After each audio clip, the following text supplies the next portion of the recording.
Assalamu alaikum wa rahmatullahi wa barakatuh. Alhamdulillah, wassalatu wassalam ala rasulillah wa ala alihi wa ashabihi wa sallama tasliman kathira amma ba'd.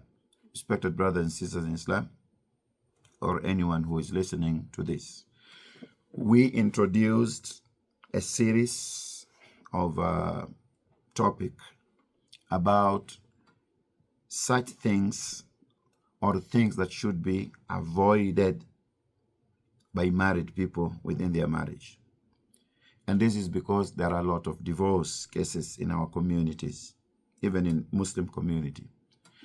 And this is because there are a lot of complaints by husbands and wives to imams and sheikhs and, elders in the community.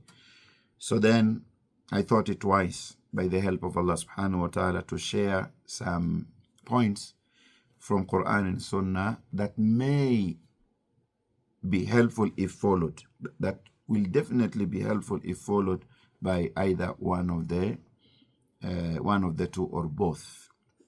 So this is the second part, inshallah. Things that should be avoided, that if not avoided, will definitely lead to instability and unhappiness in the house, but also may also lead to a divorce. Point number 4 is adami or adamu. This is lack of mura'at al-huquq al-zawjiyah. Lack of, focusing or lack of commitment to follow and fulfill the marital rights. The Prophet sallallahu alayhi wasallam mentioned huquq, and he say there is haqqu zawj ala zawja wa haqqu zawja ala zawj. In a long hadith, he mentioned that there are rights of a wife upon the husband and wife, rights of the husband upon the wife. And maybe insha'Allah ta'ala, after this short series, we're gonna go deep, insha'Allah. We're gonna dive in this deep sea of rights of a husband and wife, inshallah. This is just a reminder, because we say that these are going to be short, reminders, that a wife should know and understand and learn and commit to fulfilling the rights of a husband upon her. If those rights are not fulfilled, there will be no stability in that marriage. That is violation.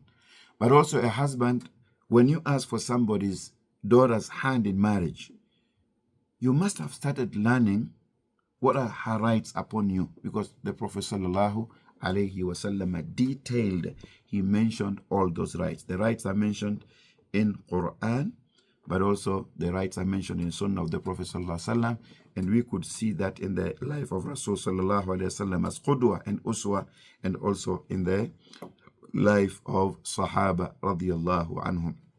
Read books, call imams and sheikhs. Please engage ai engage ulama, engage akabir, engage them and ask them these questions. Ya imam, and I'm calling, I'm Saadiya, I'm Amin, I'm Fatima, I'm Muhammad, I'm Abdullahi, I'm Musa. Ya imam, and what are the rights? Can you educate me? Can you remind me? Can you inform me what are the rights of my wife upon me? And can you also inform my wife, because we are sitting here with her, can you also inform her what are my Islamic Sharia rights upon ourselves? If this is not fulfilled, there will be no stability. And that is why some people don't really understand, and they don't know, and they don't get it. They do not understand that there are rights that should be fulfilled. And these are rights, legislated by Allah and also conveyed and explained by Rasulullah sallallahu alaihi wasallam. So learn about rights and commit to fulfill them, inshallah. Your marriage will be stable and you will be happy, inshallah ta'ala. Another point, my brothers and sisters in Islam, a point that has destroyed many relationships, that has weakened many relationships, that has caused instability in marriages. Point number 5 is what is called doubt, ashak, and also suspicion. doubts and suspicion never helped any society or community. We are following a true religion. Quran is a true book, revelation from Allah subhanahu wa ta'ala. Allah revealed Quran and He did not create it. Allah subhanahu wa ta'ala says, ذَلِكَ الْكِتَابُ لَا رَيْبَ فِيهِ بَعْدَ أَعُوذُ بِاللَّهِ مِنَ الشَّيْطَانِ الرَّجِيمِ. That this Quran is a book in which there is no doubt. And so every teaching in Quran has no doubt, right? Is not doubtful. So the fact that Allah subhanahu wa ta'ala has brought a husband and wife together, right? You should not strengthen your relationship based on doubt.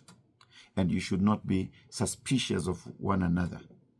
You need to find avenues. You need to find ways of having better communication, being clear with one another, being frank and open with one another to clear all those doubts and suspicion, right? Allah subhanahu wa ta'ala does not allow suspicion. And Allah subhanahu wa ta'ala does not allow a lot of doubts, you know. When you doubt your husband and he doubts you, what is going to happen? So it's not allowed. Allah subhanahu wa ta'ala says, يَا أَيُّهَا الَّذِينَ آمَنُوا اجْتَنِبُوا كَثِيرًا مِنَ الظَّنِّ إِنَّ بَعْضَ الظَّنِّ إِثْمٌ. That all you who believe, avoid much suspicion. And even if, as a human being, if your husband is not very straightforward with you, or wife is not very straightforward with you, and you have that human, doubts and suspicion, find an Islamic Sharia way, okay? And sit down. Even if you have to involve a third party, make sure that these are cleared. You discuss this and you inquire and you request for clarity.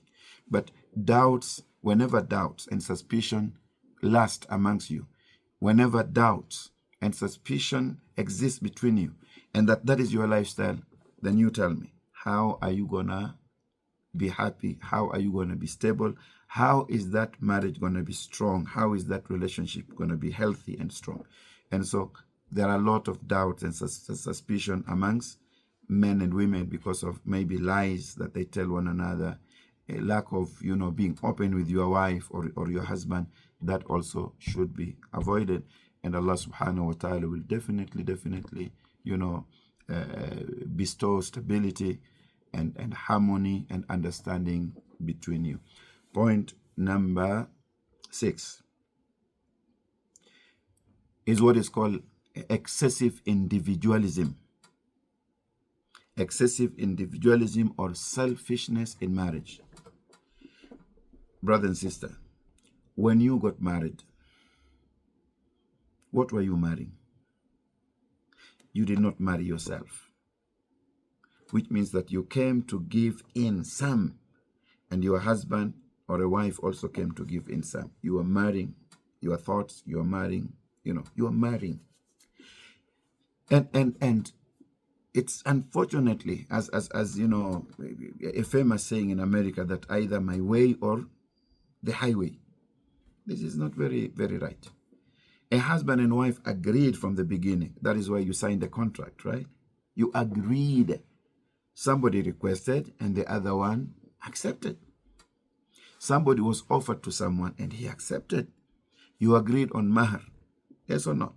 Allah subhanahu wa ta'ala says, وَآتُوا النِّسَاءَ صَدُقَاتِهِنَّ نِحْلًا. Right? And so the fact that you agreed, you are anticipated and expected to continue with that agreement throughout your life. That is the reality. But there are people who are so opinionated and self-centered in marriage, and they don't listen to their spouse. They don't listen to their husbands.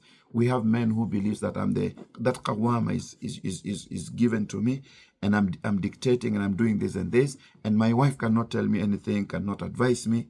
This is wrong. But also women feels that, yes, I came in his life. Maybe I'm here to give him babies and, do few things for him, few things here and there. But I have my life. And you find that a husband is only focusing on himself and not the family. And the wife is also focusing on himself and maybe kids, but not the husband. This is wrong.